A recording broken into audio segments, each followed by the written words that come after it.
When we think about betrayal, we often imagine cruelty. We imagine calculation. We imagine someone making a cold, deliberate decision to harm the person who trusts them most, and sometimes that is true. But more often, betrayal is not rooted in malice. It is rooted in emotional limitation. This is uncomfortable to accept because it disrupts a simple narrative. It is easier to label someone as villainous than to confront the complexity of human frailty. Yet, if we look closely, many acts of betrayal are not driven by a desire to wound.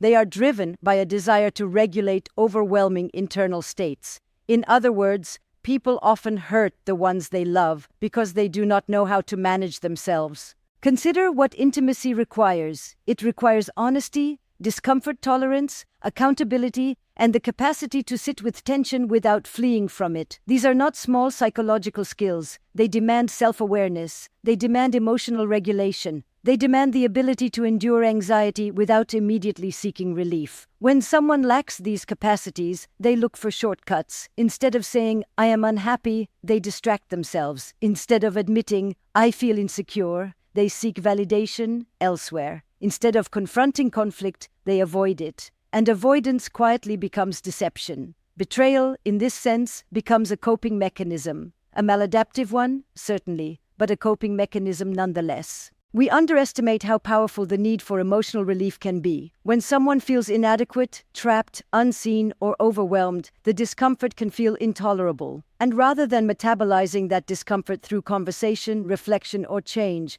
they discharge it impulsively. They act out. They seek novelty. They seek affirmation. They seek escape. The act of betrayal often provides immediate psychological relief. It creates a temporary sense of control, aliveness, or validation. For a brief moment, the anxiety subsides, the shame quiets, the self-doubt softens. But relief is not resolution. And here lies the tragedy. The very act that soothes the individual in the short term destabilizes the relationship in the long term. This is why it is possible for someone to love deeply and still betray. Love does not automatically confer emotional maturity. You can care for someone and still lack the internal architecture to handle the vulnerability that caring demands. The paradox is this: they may love you, but they love relief from their discomfort more. This does not excuse the behavior. Understanding is not absolution, but understanding is necessary if we want to grasp why betrayal happens so frequently, even in relationships that appear strong. When people say, "it just happened," they are often describing a moment where impulse overrode reflection. When they say, "I didn't think it would go this far," they are revealing a failure to anticipate consequences because their focus was on immediate emotional regulation. When they say, "I was afraid to tell you," they are acknowledging avoidance, the avoidance of conflict, of disappointment, of being seen imperfectly. At its core, betrayal frequently reflects an inability to sit with discomfort long enough to choose integrity. Integrity requires delay. It requires pausing between feeling and acting. It requires asking, "What will this cost?" rather than only, "What will this give me right now?" That pause is the hallmark of emotional adulthood. Without it, people default to strategies learned earlier in life.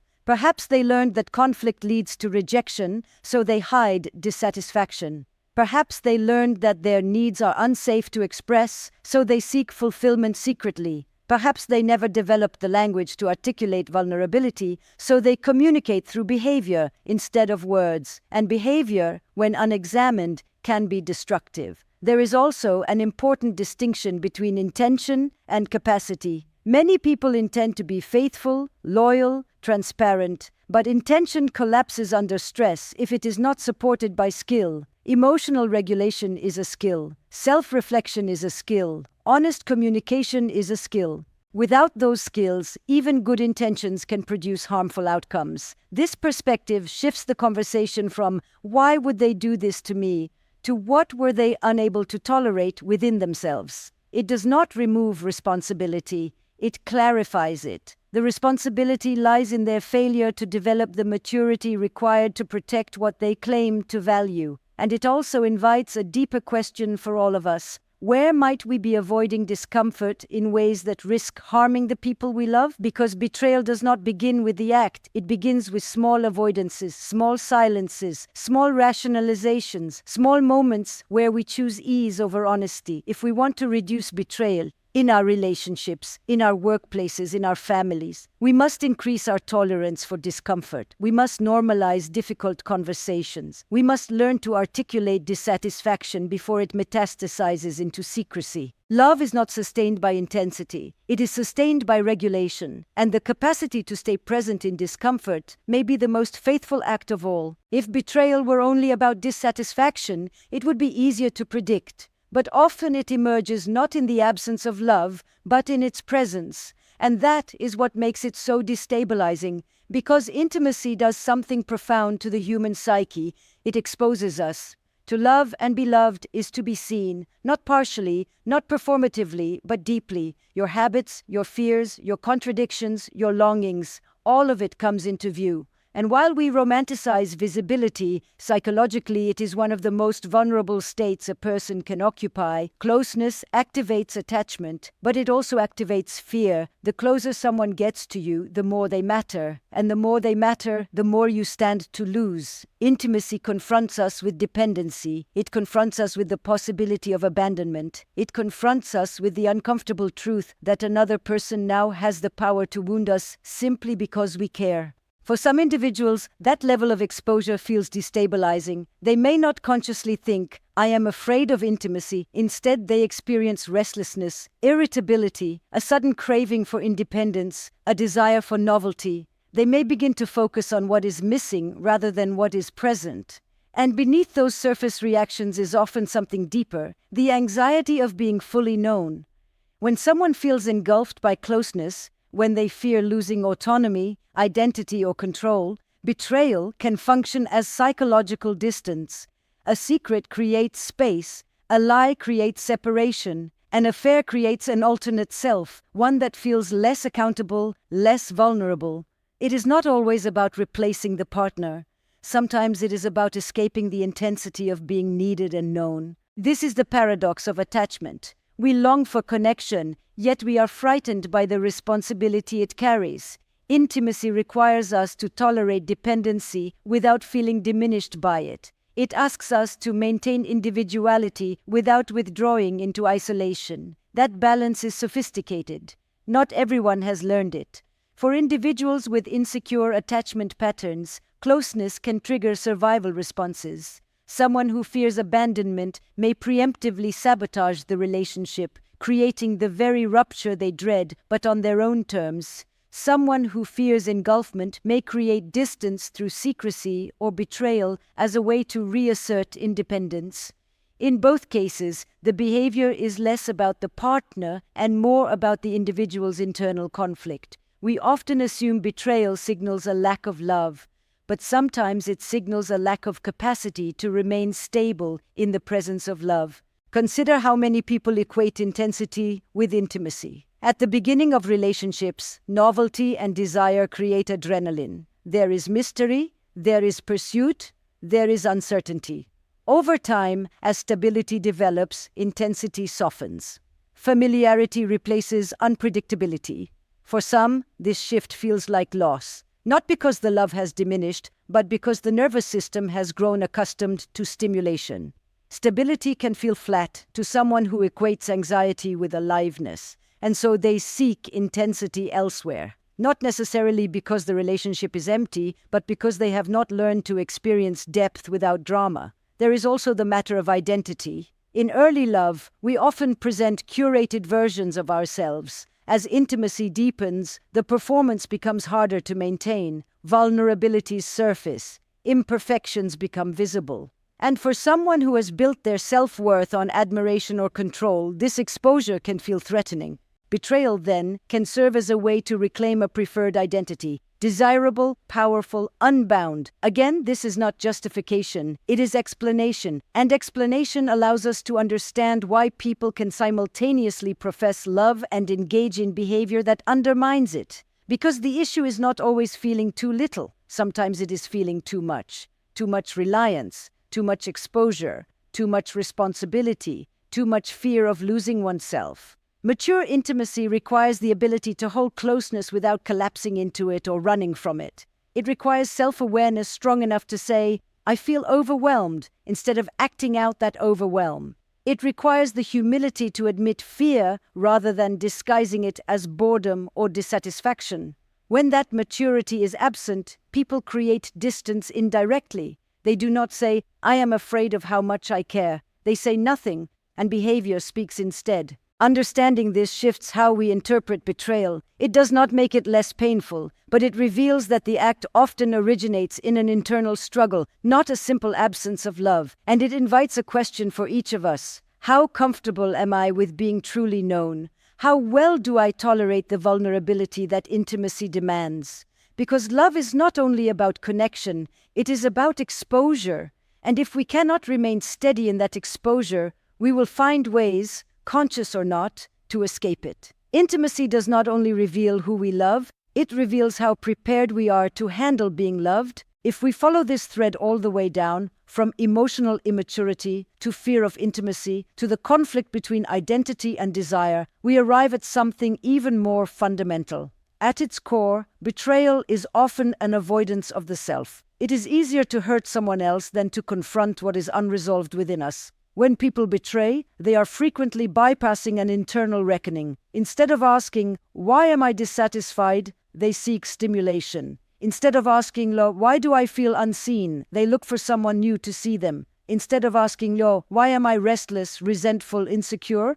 They anesthetize those feelings with distraction, secrecy, or novelty. Avoidance is powerful because it works, temporarily. It silences discomfort. It delays confrontation. It preserves the illusion of stability. But what it avoids internally, it exports relationally. The pain that is not processed within the self is transmitted into the relationship. In this sense, betrayal is displacement. Rather than tolerating guilt, someone creates it. Rather than facing inadequacy, they seek admiration. Rather than admitting fear, they assert independence in destructive ways. The external act becomes a shield against internal vulnerability. This is why betrayal often feels disproportionate to the apparent problem. A minor dissatisfaction escalates into a major rupture. A conversation that could have been difficult but constructive becomes a secret that devastates trust. The magnitude of the damage reflects not just the issue at hand, but the accumulation of avoided self-examination. To face oneself honestly is one of the most demanding psychological tasks. It requires acknowledging contradictions, insecurities, selfish impulses, and unmet needs. It requires humility. It requires the willingness to say, I am struggling, before that struggle mutates into behavior that harms others. Many people were never taught how to do this. If vulnerability was met with criticism, they learned to hide it. If conflict led to abandonment, they learned to suppress it. If emotions were dismissed, they learned to act them out instead of articulating them. So rather than saying, I feel disconnected, they withdraw. Rather than saying, I am afraid you will reject me, they create a scenario where they can claim control. Rather than saying, I am changing, they behave in ways that force the relationship to change for them. The tragedy is that the relationship becomes the casualty of an internal war. There is also an existential dimension to betrayal. Intimacy inevitably confronts us with ourselves. The longer we are known by someone, the harder it becomes to maintain illusions about who we are. Our partner reflects us back to ourselves, our strengths, our blind spots, our patterns. For someone unwilling to evolve, this mirror can feel threatening, and so they break the mirror. They exit the relationship psychologically before exiting it physically. They create secrets that protect them from being fully seen, because to be fully seen requires accountability. Betrayal in this way can be an act of self-avoidance masquerading as relational dissatisfaction. But avoidance has a cost. Every time someone escapes self-confrontation through betrayal, they reinforce a pattern. They teach themselves that discomfort can be outsourced rather than processed. And patterns, left unexamined, repeat, often with new partners, new contexts, new justifications, until the person decides to turn inward. The real antidote to betrayal is not surveillance. It is not control. It is not perfection in one's partner. It is psychological integration, the ability to acknowledge one's own needs, fears, and desires without disowning them or projecting them outward destructively. Integration means saying, I am restless and I need to understand why. It means saying, I am attracted to someone else and that tells me something about my current state. It means saying, I feel unseen and I need to risk telling you that. These conversations are uncomfortable. They threaten stability in the short term, but they protect integrity in the long term, because the opposite of betrayal is not simply loyalty, it is courage. Courage to face dissatisfaction without disguising it. Courage to articulate fear without masking it as boredom. Courage to confront oneself before blaming someone else. When we understand betrayal as avoidance of the self, we shift from moral outrage alone to deeper responsibility, both in choosing partners capable of self-reflection and in cultivating that capacity within ourselves. The question becomes less, how could they do this to me? And more, are they willing to examine themselves honestly? And perhaps even more importantly, am I? Another layer of betrayal that we rarely examine closely is the internal conflict that precedes it. Most people who betray do not wake up one morning having abandoned their moral identity. In fact, many of them see themselves as loyal, principled, even deeply loving, and that is precisely where the tension begins. Human beings are meaning-making creatures. We construct identities. I am faithful. I am honest. I am committed. These identities are not casual. They are central to how we experience ourselves. They allow us to feel coherent. They give us moral stability. But identity is aspirational. Desire is immediate. And when identity and desire collide, something has to give. Desire can take many forms. It may be sexual novelty. It may be admiration. It may be power, validation, escape, or relief from monotony. Sometimes it is less dramatic, simply the longing to feel seen again,